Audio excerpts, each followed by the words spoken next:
Bonjour à tous, merci d'être en notre compagnie sur Football Planet. À suivre, éliminatoire de la CAN 2019, nous revenons sur les temps forts de la qualification historique de la Mauritanie à la phase finale. Au menu également, le derby congolais. La Coupe d'Afrique des Nations féminines Ghana 2018, le Nigeria a manqué son premier match. Nous discuterons avec un commentateur qui a suivi cette rencontre contre l'Afrique du Sud.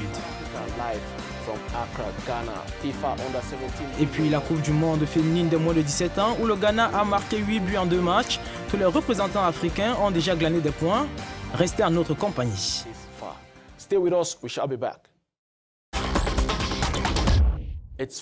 Vous suivez Football Planet sur Africa News. La Mauritanie bat le Botswana 2-1 et se qualifie pour la première fois en phase finale de la Coupe d'Afrique des Nations. Une grande réussite, comme l'explique notre correspondant Moulaye Nadjim. Bravoure de l'équipe nationale, les Morabitoun, a été fêtée dans une ambiance de gaieté, de joie, dans toutes les rues et avenues des différentes villes du pays, en particulier Nouakchott et Nouadhibou. Il faut reconnaître que c'est une première dans les annales de l'histoire du foot. C'était même inimaginable il y a quelques années. Et vous n'êtes pas sans savoir que le héros du jour se nomme Ismaïl Diakité, l'attaquant de l'Union sportive Tatouane tunisien. Avec cette qualification, les Mourabitoun tournent à jamais les pages sombres de l'histoire du football mauritanien. C'était Moulaye Nadjim depuis la Mauritanie qui se qualifie pour sa première CAN. Jusqu'ici, 13 équipes se sont déjà qualifiées pour la compétition, parmi elles l'Ouganda, la Mauritanie, la Guinée, l'Égypte, la Tunisie, pour ne citer que cela. La dernière journée de la phase de qualification est prévue en mars 2019. On aura alors la liste complète des nations qualifiées. Direction maintenant à Brazzaville où la République du Congo et la RDC se sont affrontés dans un match crucial pour le groupe G. Les détails avec Ignatius Anor et William Baïha.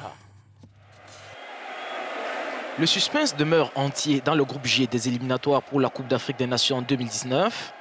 La rencontre de ce dimanche entre les Léopards de la RDC et les Diables Rouges du Congo à Brazzaville a été perturbée par une forte pluie. À la 38e minute, au plus fort des précipitations, l'attaquant brazzavillois Tevi Bifoma a réussi d'une tête à tromper la vigilance de la défense des Léopards en marquant le but de l'égalisation. Quand on regarde les deux circonstances de match, à chaque fois, on a plus d'occasions franches que nos adversaires. On souffre aujourd'hui d'efficacité offensive, mais le jeu en lui-même était plutôt plus intéressant. Même quand ils ont poussé, à part la dernière occasion, à la dernière minute, quand ils ont poussé, ils n'ont rien eu. Au coup d'envoi, la RDC pouvait effectivement assurer son ticket pour le Cameroun en remportant ce derby face aux Diables Rouges. Avant le début de la pluie, les Léopards avaient réussi à trouver le chemin des filets grâce à Kassongo Kabongo. Mais leurs adversaires du jour ont tenu bon à domicile, malgré ce but précoce. La RDC a très bien démarré le match, pouvait même tuer le match. Ils n'ont pas fait. Ce n'est pas notre faute. Après, la deuxième mi-temps, on a réglé des petits soucis qu'il y avait à un niveau de milieu de terrain. Et après, la deuxième mi-temps, on était très bien dans le match. Et si on regarde dans l'ensemble, c'est plutôt nous qui ont offert les occasions du but RDC, la deuxième mi-temps.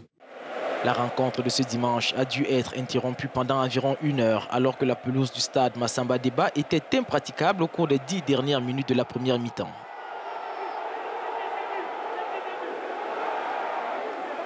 Au terme de la rencontre, les Léopards et les Diables Rouges se retrouvent dos au mur, contraints de remporter leurs matchs respectifs contre le Libéria et le Zimbabwe en mars 2019 pour espérer participer à la CAN l'année prochaine au Cameroun.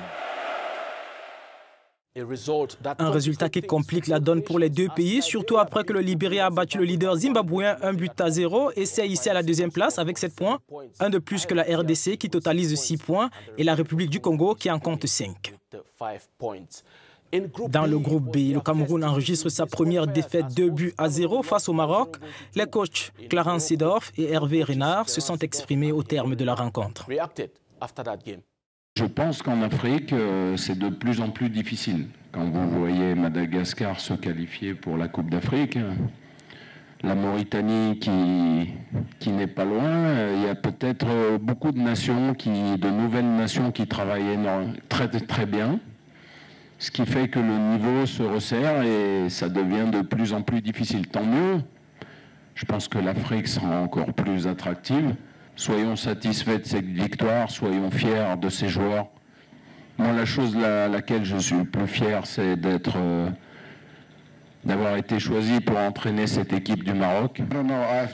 Je ne sais pas, je ne me suis pas disputé avec l'arbitre parce que c'était inutile de discuter avec lui. Donc, je n'ai pas grand-chose à dire à ce sujet. Je pense que tout le monde a été témoin. Écrivez ce que vous avez vu. Pour nous, le match est terminé. Le Maroc a joué un bon match. Le Cameroun a aussi joué un bon match. Mais des faits de jeu peuvent changer le match comme c'est arrivé aujourd'hui. Pour un aperçu complet de la 5e journée, regardez ces résultats.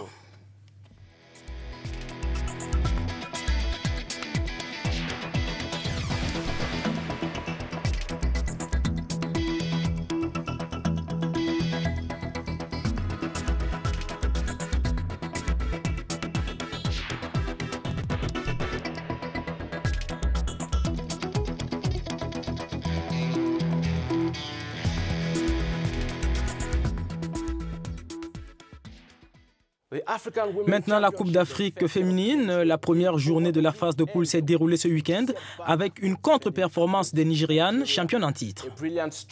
La remplaçante Christina Tembi a offert le but de la victoire à l'Afrique du Sud à 5 minutes de la fin, un début de rêve contre le Nigeria. En ligne d'Accra au Ghana, nous avons Angou Leslie, un commentateur sportif présent lors de la rencontre. Bonjour Leslie, merci de nous rejoindre. Quelle était la dernière fois où une équipe est-elle venue à bout du Nigeria dans un tournoi féminin et qu'est-ce qui a fait la différence dans ce match? Coincidentally, the last time a team beat Nigeria when Nigeria really wanted to win. C'était plutôt une coïncidence. La dernière fois qu'une équipe a battu le Nigeria, c'était le 7 novembre 2012. Et vous savez quoi? C'était cette même équipe d'Afrique du Sud. C'était en demi-finale de cette édition. Et par la suite, pour le match de la 3e place, le Nigeria sera de nouveau battu par le Cameroun.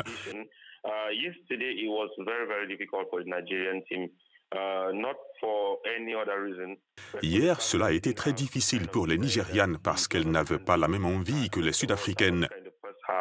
Au cours de la première mi-temps, par exemple, les Sud-Africaines ont été très disciplinées. Elles se sont organisées de façon à savoir ce que les Nigérianes allaient produire, avant de commencer à se créer des espaces du côté de la défense nigériane.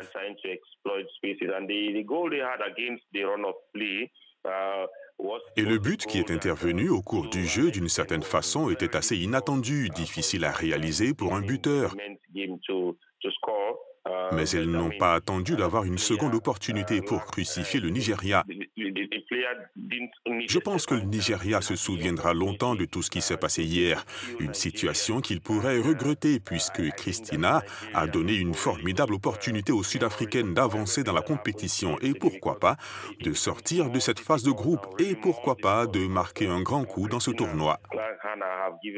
South Africa a wonderful opportunity to go out of the group stages of this competition and why not make their mark in this edition of the competition. Merci Angou Leslie, c'était un plaisir. Je suis honoré. Comme nous l'avons dit plus haut, le Ghana fait fureur à la Coupe du Monde des moins de 17 ans en Uruguay, tandis que le Cameroun et l'Afrique du Sud cherchent toujours leur marque. Le bilan de la première journée en tableau.